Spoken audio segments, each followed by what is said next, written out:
Machado de Assis. Noite de Almirante.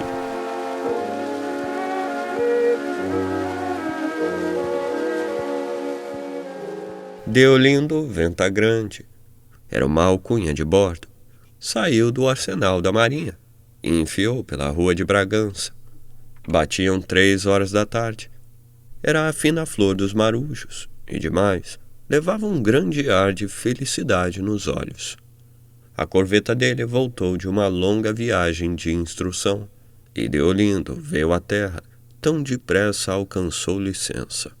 Os companheiros disseram-lhe, rindo: "Ah, Venta Grande! Que noite de almirante você vai passar, hein? Ceia, viola, nos braços de Genoveva, colozinho de Genoveva." Deolindo sorriu.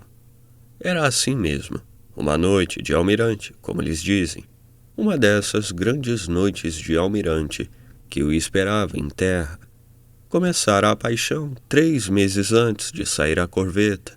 Chamava-se Genoveva, caboclinha de 20 anos, esperta, olho negro e atrevido.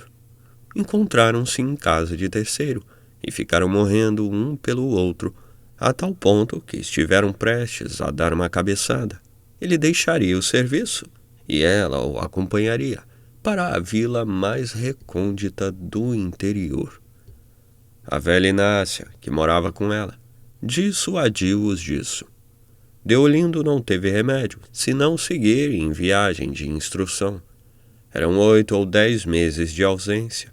Como fiança recíproca, entenderam dever fazer um juramento de fidelidade. "Juro por Deus que está no céu." "E você?" "E eu também." "Diz direito." "Juro por Deus que está no céu. A luz me falte na hora da morte." Estava celebrado o contrato. Não havia descrer da sinceridade de ambos. Ela chorava doudamente. Ele mordia o beiço para dissimular. Afinal, separaram-se. Genoveva foi ver sair a corveta e voltou para casa com um tal aperto no coração que parecia lhe ia dar uma cousa. Não lhe deu nada, felizmente. Os dias foram passando, as semanas, os meses, 10 meses, ao cabo dos quais a corveta tornou e Deolindo com ela. Lá vai ele agora, pela rua de Bragança, Prainha e Saúde, até ao princípio da Gamboa, onde mora Genoveva. A casa é uma rótulazinha escura, portal rachado do sol, passando o cemitério dos ingleses. Lá deve estar Genoveva, debruçada à janela, esperando por ele. Deolindo prepara uma palavra que lhe diga. Já formulou esta: "Jurei e cumpri." Mas procura outra melhor. Ao mesmo tempo, lembra as mulheres que viu por esse mundo de Cristo, italianas, marselhesas ou turcas, muitas delas bonitas, ou que lhe pareciam tais. Concorda que nem todas seriam para os beiços dele, mas algumas eram, e nem por isso fez caso de nenhuma. Só pensava em Genoveva. A mesma casinha dela, tão pequenina, e a mobília de pé quebrado, tudo velho e pouco. Isso mesmo lhe lembrava, diante dos palácios de outras terras. Foi à custa de muita economia que comprou em Trieste um par de brincos, que leva agora no bolso com algumas bugigangas. E ela, que lhe guardaria? Pode ser que um lenço marcado com o nome dele e uma âncora na ponta, porque ela sabia marcar muito bem. Nisto chegou a Gamboa, passou o cemitério e deu com a casa fechada. Bateu, falou-lhe uma voz conhecida, a da velha Inácia, que veio abrir-lhe a porta com grandes exclamações de prazer. Deolindo, impaciente, perguntou por Genoveva. "Não me fale dessa maluca", arremeteu a velha. "Estou bem satisfeita com o conselho que lhe dei. Olhe lá se fugisse, estava agora como um lindo amor." "Mas que foi?" A velha disse-lhe que descansasse, que não era nada, uma dessas coisas que aparecem na vida. Não valia a pena zangar-se. Genoveva andava com a cabeça virada. Mas virada por quê? Está com o mascate, José Diogo. Conheceu José Diogo, mascate de fazendas? Está com ele. Não imagina a paixão que eles têm um pelo outro. Ela então anda maluca. Foi o motivo da nossa briga. José Diogo não me saía da porta. Eram conversas e mais conversas. Até que eu, um dia, disse que não queria a minha casa difamada.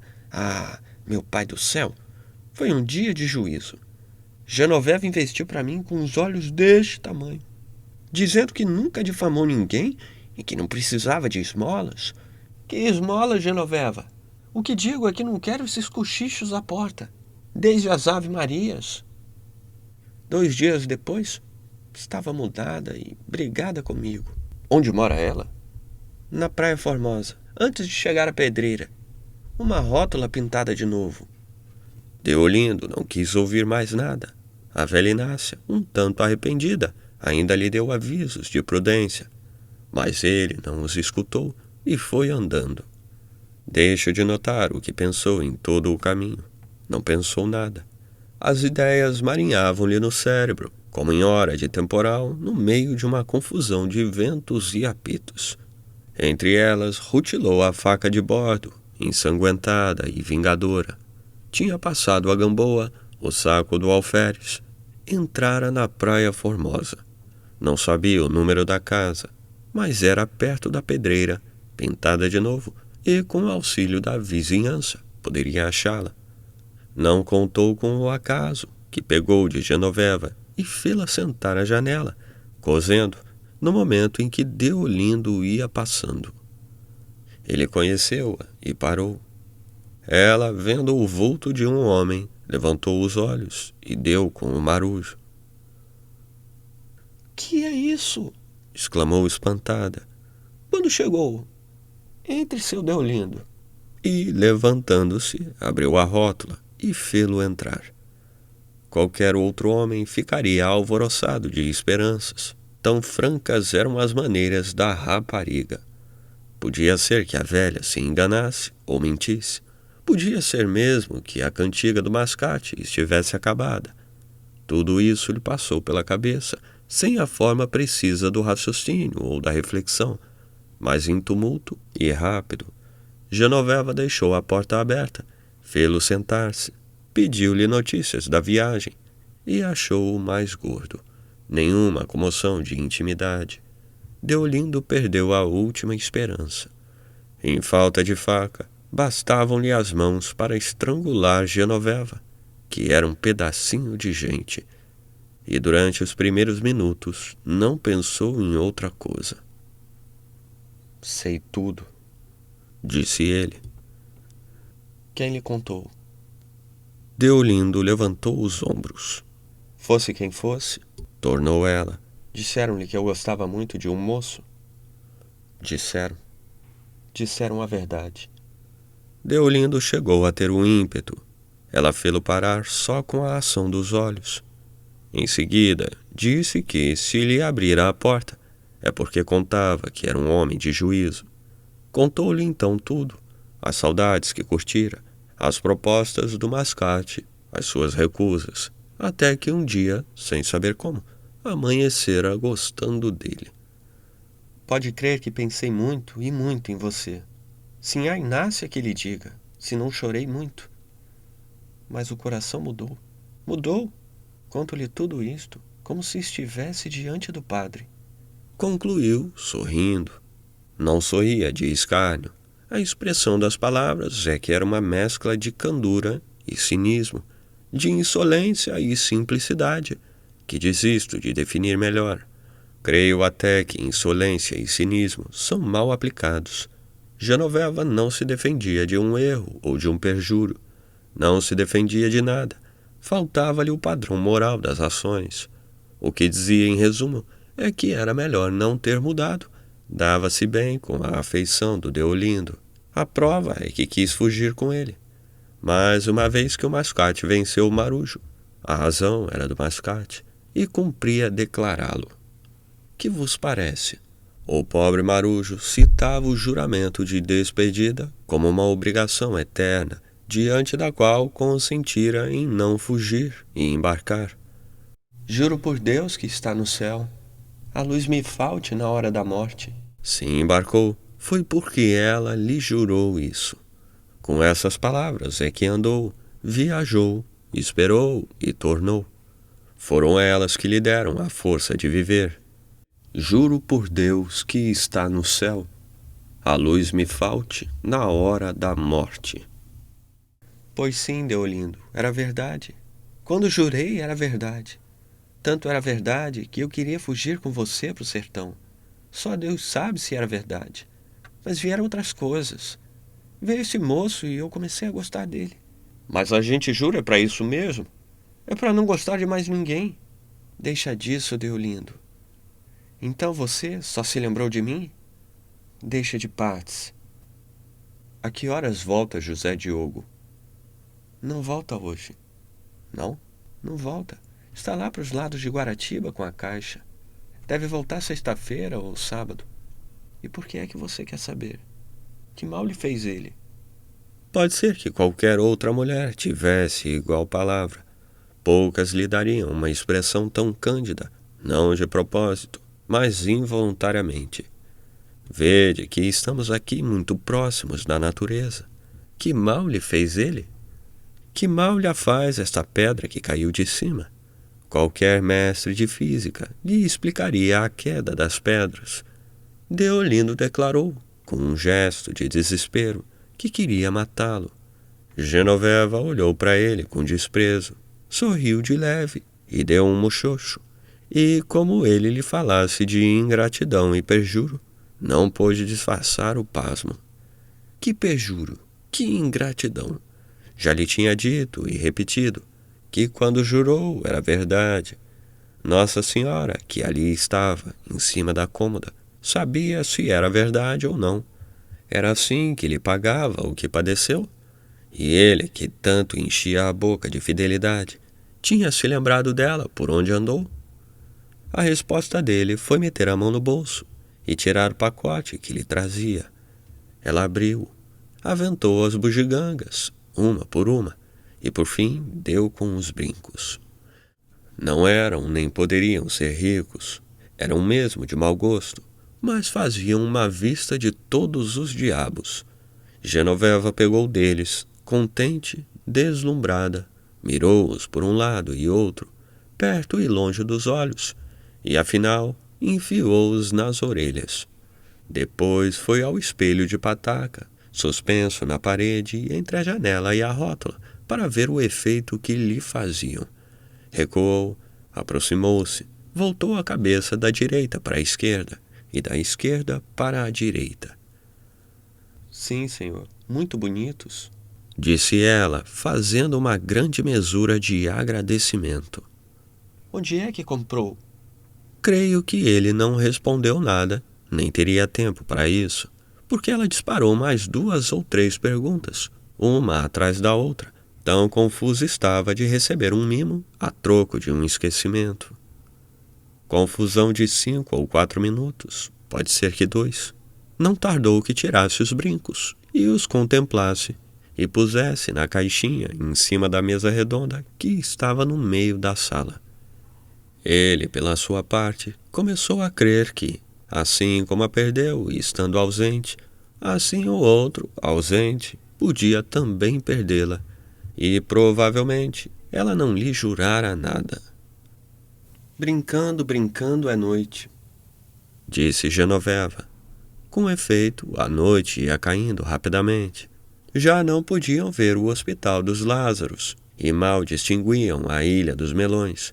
As mesmas lanchas e canoas, postas em seco, defronte da casa, confundiam-se com a terra e o lodo da praia. Genoveva acendeu uma vela. Depois foi sentar-se na soleira da porta e pediu-lhe que contasse alguma coisa das terras por onde andara. Deolindo recusou a princípio. Disse que se ia embora. Levantou-se e deu alguns passos na sala. Mas o demônio da esperança mordia e babujava o coração do pobre diabo. E ele voltou a sentar-se, para dizer 2 ou 3 anedotas de bordo.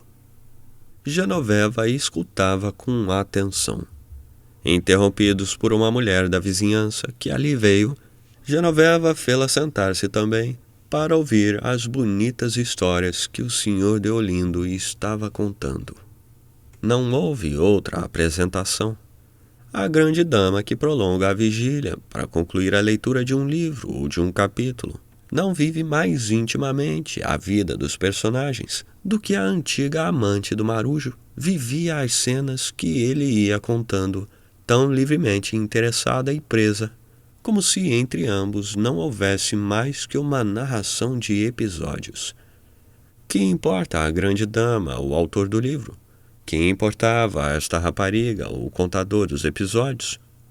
A esperança, entretanto, começava a desampará-lo, e ele levantou-se definitivamente para sair. Genoveva não quis deixá-lo sair antes que a amiga visse os brincos, e foi mostrar-lhes com grandes encarecimentos. A outra ficou encantada, elogiou-os muito, perguntou se os comprara em França e pediu a Genoveva que os pusesse. Realmente são muito bonitos. Quero crer que o próprio Marujo concordou com essa opinião. Gostou de os ver, achou que pareciam feitos para ela, e durante alguns segundos saboreou o prazer exclusivo e superfino de haver dado um bom presente, mas foram só alguns segundos. Como ele se despedisse, Genoveva acompanhou-o até a porta para lhe agradecer ainda uma vez o mimo e provavelmente dizer-lhe algumas coisas meigas e inúteis. A amiga, que deixara ficar na sala, apenas lhe ouviu esta palavra. Deixa disso, Deolindo. E esta outra do marinheiro. Você verá. Não pôde ouvir o resto, que não passou de um sussurro. Deolindo seguiu praia fora, cabisbaixo e lento. Não já o rapaz impetuoso da tarde, mas com um ar velho e triste. Ou, para usar outra metáfora do Marujo, como um homem que vai do meio caminho para a terra. Genoveva entrou logo depois, alegre e barulhenta. Contou à outra a anedota dos seus amores marítimos. Gabou muito o gênio do Deolindo e os seus bonitos modos. A amiga declarou achá-lo grandemente simpático. Muito bom rapaz, insistiu Genoveva. Sabe o que ele me disse agora? O que foi? Que vai matar-se. Jesus! Qual o quê? Não se mata, não. Deolindo é assim mesmo. Diz as coisas, mas não faz. Você verá que não se mata. Coitado, são ciúmes. Mas os brincos são muito engraçados. Eu aqui ainda não vi destes. Nem eu. Concordou Genoveva, examinando-os à luz. Depois guardou-os e convidou a outra a cozer. Vamos cozer um bocadinho. Quero acabar o meu corpinho azul. A verdade é que o marinheiro não se matou. No dia seguinte, alguns dos companheiros bateram-lhe no ombro, cumprimentando-o pela noite de almirante, e pediram-lhe notícias de Genoveva, se estava mais bonita, se chorara muito na ausência e etc. Ele respondia a tudo com um sorriso satisfeito e discreto, um sorriso de pessoa que viveu uma grande noite. Parece que teve vergonha da realidade e preferiu mentir.